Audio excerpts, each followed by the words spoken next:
Hello नमस्कार, का हाल बा? सब ठीक बानू?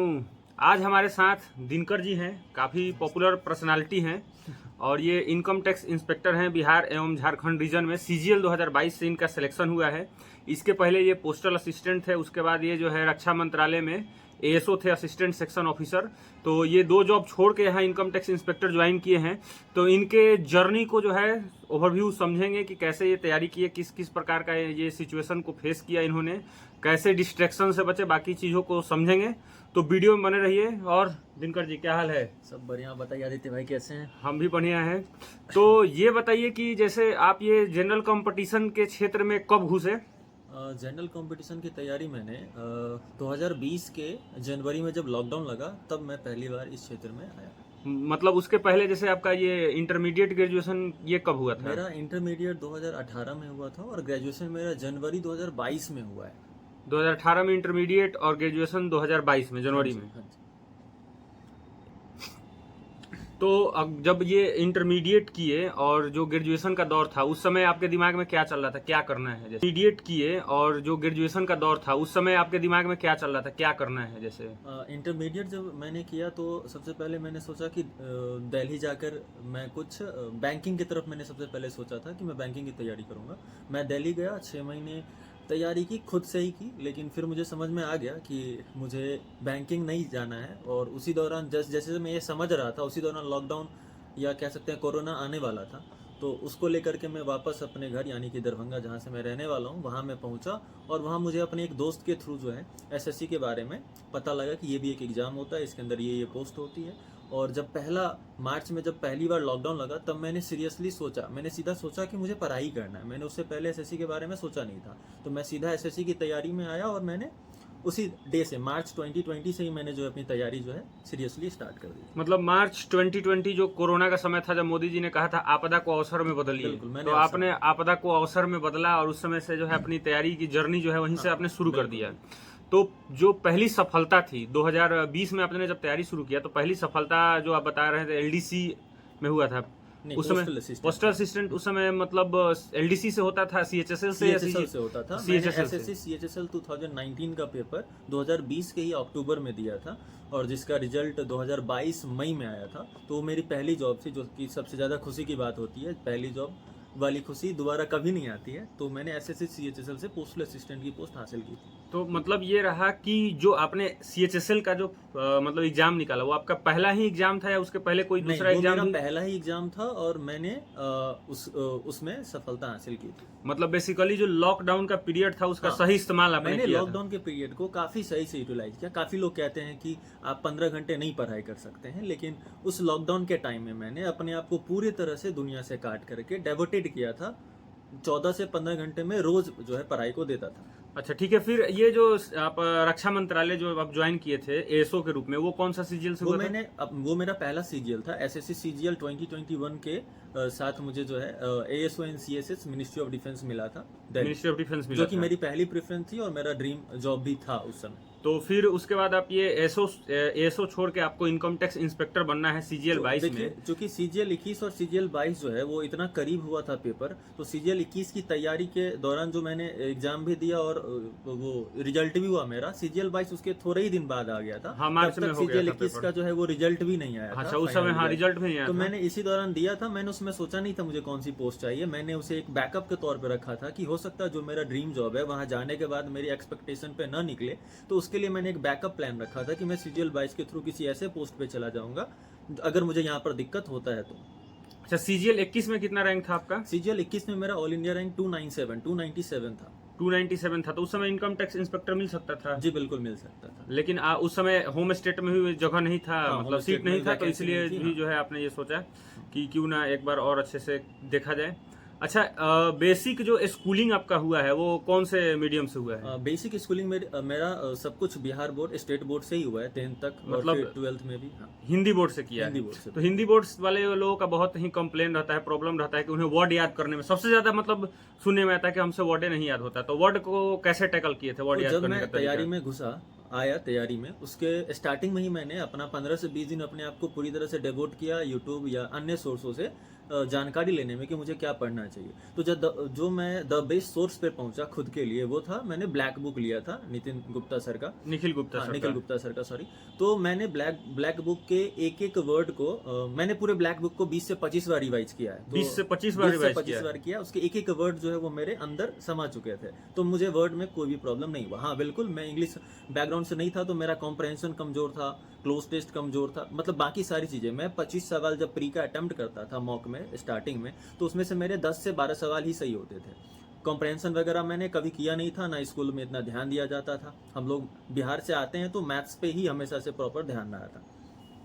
तो उसके बाद मैं इसके साथ ही आपको इंग्लिश की स्ट्रैटेजी भी अपनी बता देता हूँ, क्योंकि इंग्लिश में मेरे मार्क्स हमेशा 48, 46 हाँ, इसीलिए क्योंकि एक बिहार बोर्ड का व्यक्ति अगर इंग्लिश में इतने अच्छे नंबर ला रहा है तो जरूर मतलब लोग जानना चाहेंगे कि हिंदी बोर्ड से पढ़ के आपने इंग्लिश कैसे ठीक किया था। एक बार थोड़ा सा इलोबरेट कीजिए। बिल्कुल बिल्कुल, मैं इससे जरूर बताऊंगा ताकि मेरे सारे भाइयों को भी इससे कुछ मदद मिल सके। मैंने इंग्लिश के लिए जैसे बताया, वोकैब के लिए मैंने ब्लैक बुक को फॉलो किया था। मैं अपने रिसोर्सेज बता रहा हूँ, ये नहीं हो सकता कि आपके लिए भी उतना ही काम करे, लेकिन आप हाँ, मतलब लोग उसको अपने हिसाब से करें। हाँ, लोग उस हिसाब से अपने आप को रिलेट करेंगे। बिल्कुल। तो मैंने क्लोज टेस्ट के लिए एक मनीषा बंसल मैम की एक बुक आती है, मैंने वो बनाया था। और उस समय पैराजम्बल्स के लिए भी उनकी एक बुक आती थी मनीषा बंसल मैम की, मैंने वो बनाया था। मैंने न्यूज़पेपर कुछ दिन जो है इंग्लिश न्यूज़पेपर बेसिक समझ में आए ना आए मैं कुछ पढ़ा करता था, और उसमें से एक आध वर्ड लिख लिया करता था, लेकिन बेसिकली वर्ड मैंने ब्लैक बुक से ही किया।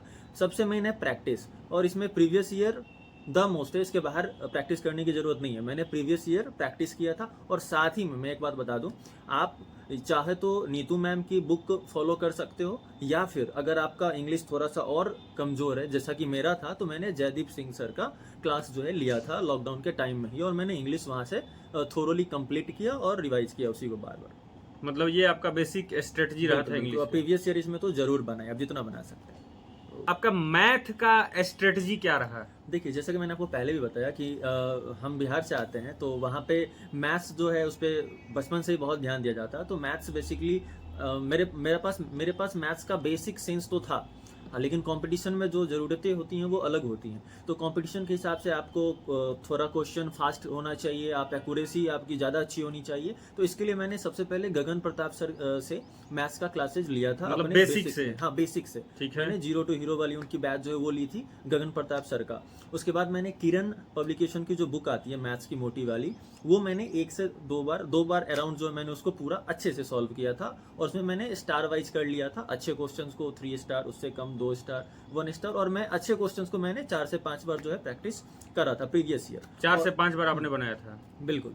इसके बाद गगन प्रताप सर की जैसे मैंने क्लासेस बता दी। और मेंस जब मेरा पास आया था 2021 का मेंस, उस समय मैंने जो है आभास सर का जो है सुपर 100 बैच लिया था। आभास सैनी सर? बिल्कुल, मैंने प्रैक्टिस के लिए वो लिया था, और मुझे उससे काफी ज्यादा मदद भी मिली थी उस समय। रीजनिंग का क्या रहा ओवरऑल? रीजनिंग के लिए मैंने प्रीवियस ईयर किया, और वही जो सब करते हैं, जो जिस भी टॉपिक्स में मुझे दिक्कत आई मैंने उसे यूट्यूब पे खोला और उसकी वीडियोस देख ली, उसका नोट्स बना लिया, और फिर प्रीवियस ईयर में लग गए। जो रिसेंट एग्जाम हुए थे उसके प्रीवियस ईयर मैंने ज्यादा फोकस किया, मतलब पास्ट के 5, 6, 7 ईयर्स से पीछे मैं नहीं गया। जीके जीएस का भी थोड़ा सा बता दीजिए, जीके जीएस कैसे किया था आपने? जीके जीएस बिल्कुल, जीके जीएस में मैंने उसके लिए लूसेंट की जो किताब होती है मैंने उसे पढ़ा था थॉरोली।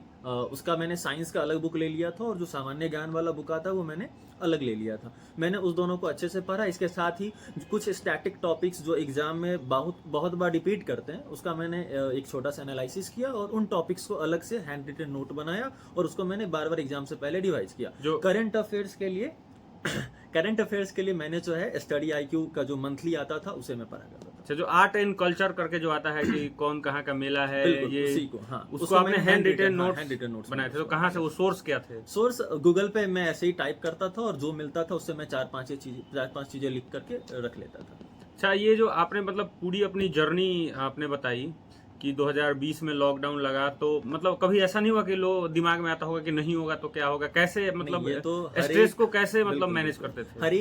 हर एक वीक में या हर एक 5 दिन 6 दिन करने के बाद ये चीज दिमाग में आना बहुत ही आम बात है, क्योंकि कहा भी जाता है 35 लाख की भीड़ देख के, तो ये 35 लाख की भीड़ से सब डरते हैं, मैं भी डरा, बहुत बार डरा।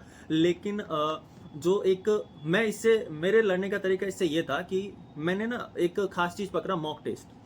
मॉक टेस्ट में स्टार्टिंग में ऑब्वियस है 200 में मेरे 90 भी आते थे, 80 भी आते थे। उसी समय ये फीलिंग और ज़्यादा आती थी। अक्सर मॉक देने के बाद ही ये फीलिंग आती थी कि भाई मैं तो कहीं खरा ही नहीं हूँ। तो मैंने अपने मॉक को मैंने लगातार एनालाइज किया, जो भी मैं देता था, जो भी कमियां हैं खामियां उसे देखता था, और मॉक मैंने बहुत लगाए। और लगभग कितने मॉक लगाए होंगे आपने?